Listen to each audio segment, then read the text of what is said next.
Hello everybody, welcome back to the channel. Today we're going to be doing a server banner tutorial for Discord. And in this case, this is a type of banner that you'd see appear at the top of a channel list. You unlock it by hitting tier 2 of boosting, which means you need to have 15 people boosting your server. Or you could buy 15 boosts, but at about $5 per boosts, I don't recommend doing so. So it's pretty simple to make as well. The tutorial should be no longer than 10 minutes. And if you're actually doing it yourself and you're comfortable with doing it, you should probably be able to get it done in maybe 4 minutes at the most. So without really further ado, let's get into the tutorial. You're going to want to start out by creating a new file. And for the width, 960 by 540.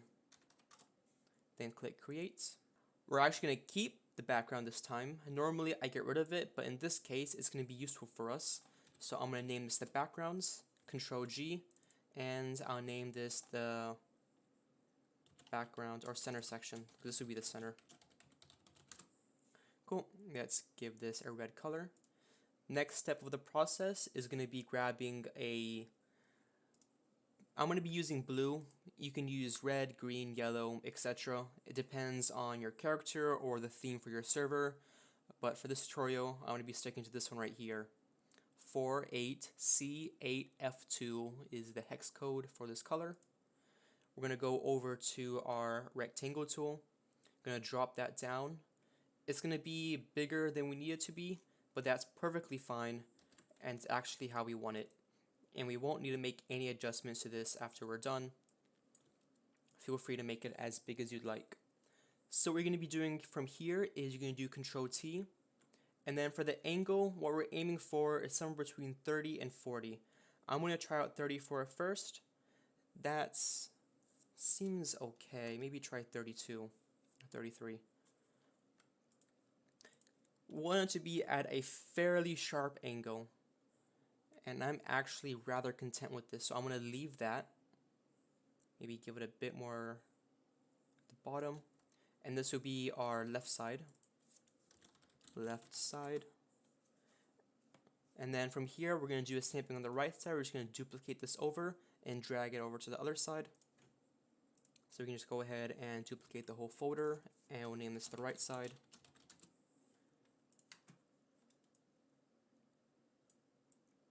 You might have to drag it down because it might be a bit too high up, but that's perfectly fine because we made this much larger than we needed to. So we have plenty of extra space to work around with. Drag it over to, let's say, here. Cool, and we can go ahead and organize these. Let's make this the backgrounds, and make this yellow. Cool. We'll go ahead and grab our character model that we'll be using. Control T, swap the width. Now this is specific to my character, you might not have to do that, but for this one, had to be some adjustments. And let's say a bit smaller. About maybe a little bit bigger here. That should be good.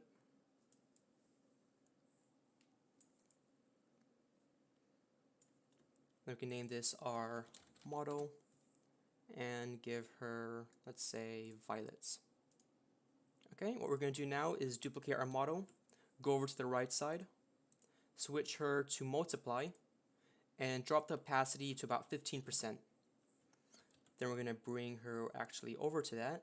We're going to increase her size a bit. Now this is normally something you should never be doing with your projects, but in this case she's going to be transparent, hard to see, so it's fine if she's a little less high definition than she was originally. Gonna make her about up to here, maybe a little bit bigger. Perfect. And then we're going to create a clipping mask. Same thing for the center. We're gonna drag that over here. Create a clipping mask. Then we're gonna drag her over. Bring her down to about 8% because that's a bit too powerful. And we're gonna make her a fair bit bigger. Keep in mind, don't do this in our normal projects, but in this case, we're hardly going to see her. It's semi-okay. Next step is we're going to start working on the miscellaneous decorations. So create a new layer, do Control G. Let's make this green and we'll call this miscellaneous decoration. Oops, I had caps lock on.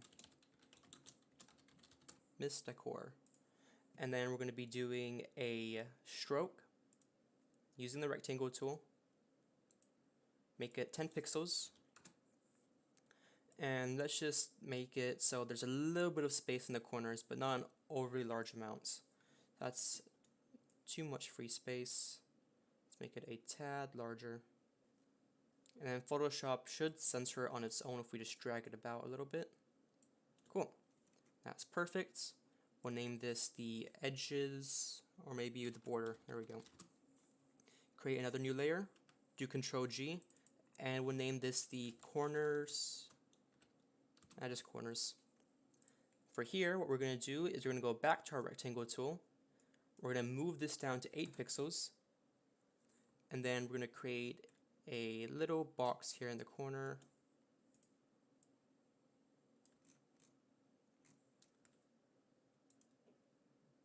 Maybe 6 pixels would be better. 8 pixels feels a bit too large. Yep, 6 pixels is definitely better. And we're going to chop off parts of the box in just a moment. So rasterize the layer. Let's chop off to, let's say, here. So we chop off the extra on this side as well. And make sure you keep in mind where this other part was over there. And hold your finger above that or your mouse above that. And then hold and drag over there. Do Control J, Control T, Shift as you drag with the transform tool. And plop it on the other side and hit check mark. Then merge this down. And we can just name this 1. Alright, so what we can do now is we can do Control J. We're going to do Control T. We're going to do a flip of the height by putting a negative or a minus sign in the front of it. Same thing. And we're going to drag this up. And this right side is already going to be aligned as we want it. Just got to make sure the top is aligned as well. Yep, the top is fine. So we're going to name this 2. Doesn't really matter. We're not going to be touching these again. Control J, Control T. Gonna flip the width. Check mark. Drag this over to the other side. Make sure it lines up on the left. Alright, it's all lined up. So now those edges are done. And skipping ahead a little bit, I normally wouldn't do this until a bit later, but just so we can close out some of these, we don't need that. We can drag this over, and these will be our little arrows. So Control G, we'll call these the arrows. Right click, blending options, color overlay, and we'll make those white, of course. Rasterize layer, and we'll start on this corner over here. So Control T to resize this to about a bit smaller. Now we could of course make these on our own, but it's quicker and a little more efficient to just grab one that you found on the internet. So that's an okay size. So we're going to do Control J and get 3 of these lined up in a row.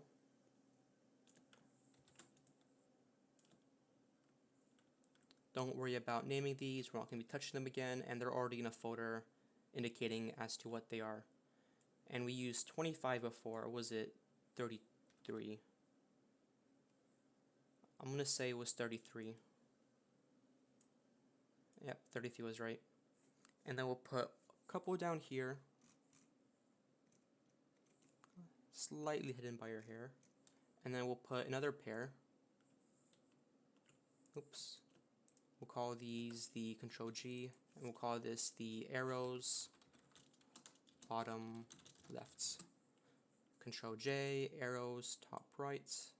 Oh, sorry, top left still. And we'll put those right here. I actually think I made the character a bit too large this time around, but the file you'll be getting as a template will be this one over here. the one that I did the original work on, so no worries, you'll be getting the perfect version, not this recording tutorial version. Alright, so it's Control J this one, and this will be the arrows, middle, right. Control T will flip the height, and we'll flip the width, and then we're going to bring this over to maybe around here. Perfect. And then, just getting away from decor a little bit so we know exactly what our workspace is on this side, we're going to get the text out of the way. So make this text, we're going to make this, say, blue. You're going to be using China Cat for the font, but you can feel free to try any other variety of fonts that you'd prefer. So let's put the text down, and let's go with Suke, of course. Can't think of any other names I want to put in there. Maybe Sample, that's a little bland. Let's increase the size a tad, so we're trying to get as much of this real estate used up as we can. Because keep in mind, it's going to probably appear at about this size here. And if you move it too far up, it's going to be intersecting with this white space in the center, and you don't want that. And you could technically have it down further, it's up to you. I'm going to put it right about here. But the benefit of putting it down further is you can make the text larger, and hence you'll be able to see it even better. But this honestly should be fine for your needs. Let's put it there. We're going to create a new layer. We're going to go to our rectangle tool, swap to fill, get rid of the stroke. We're going to make a line right underneath here.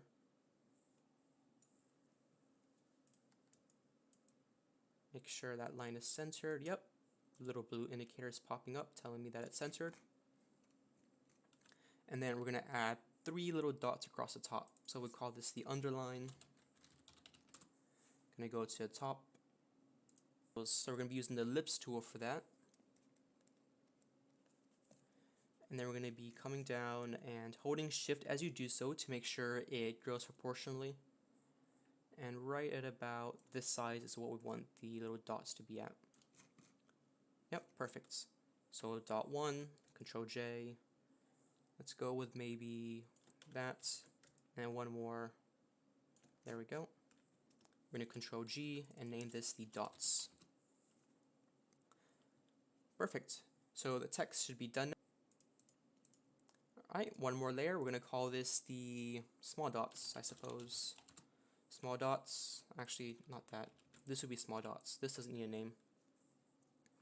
And as the name says, we'll be making little dots.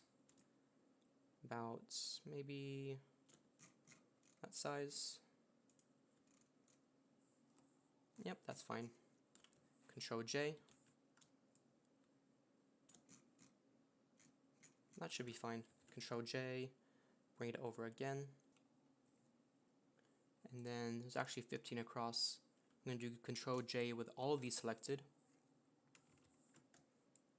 Bring it over, 15, and one more time. It's going to be a big line of dots. It actually feels a little too big, so I'm going to downsize these dots a tad. There we go, that's better. And we'll name this after grouping them all, we'll name this top row, Control J, middle row.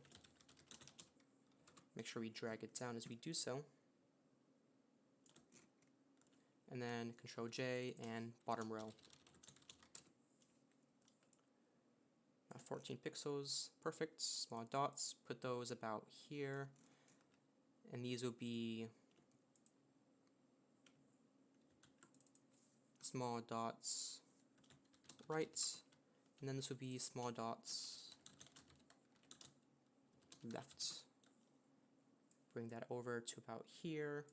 And we're going to make one extra row. Go to the top row and name this a toppy tip row, or tippity top row, whichever suits you best. And we'll go ahead and drag that up 14 pixels, and there we go. And one more thing is left, and that's little slanted lines going across. Once that's done, tutorial is over. So this is all dots. And then final step is the lines. Slanted lines, and this is very simple.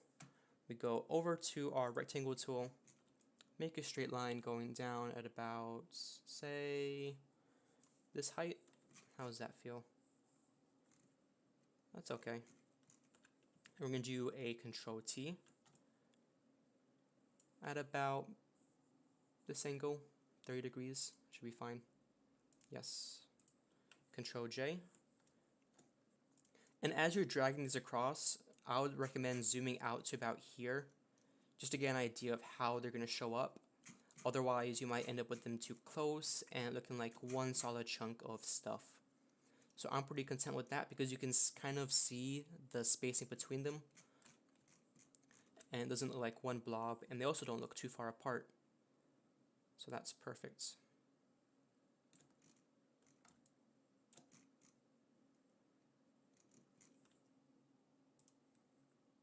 Cool. So we have 3 lines here, and I might go to 9 lines just like the other one. Control J.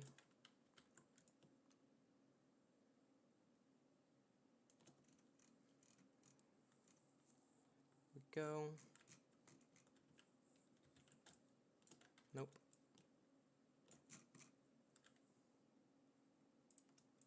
Control G, we'll name these lines.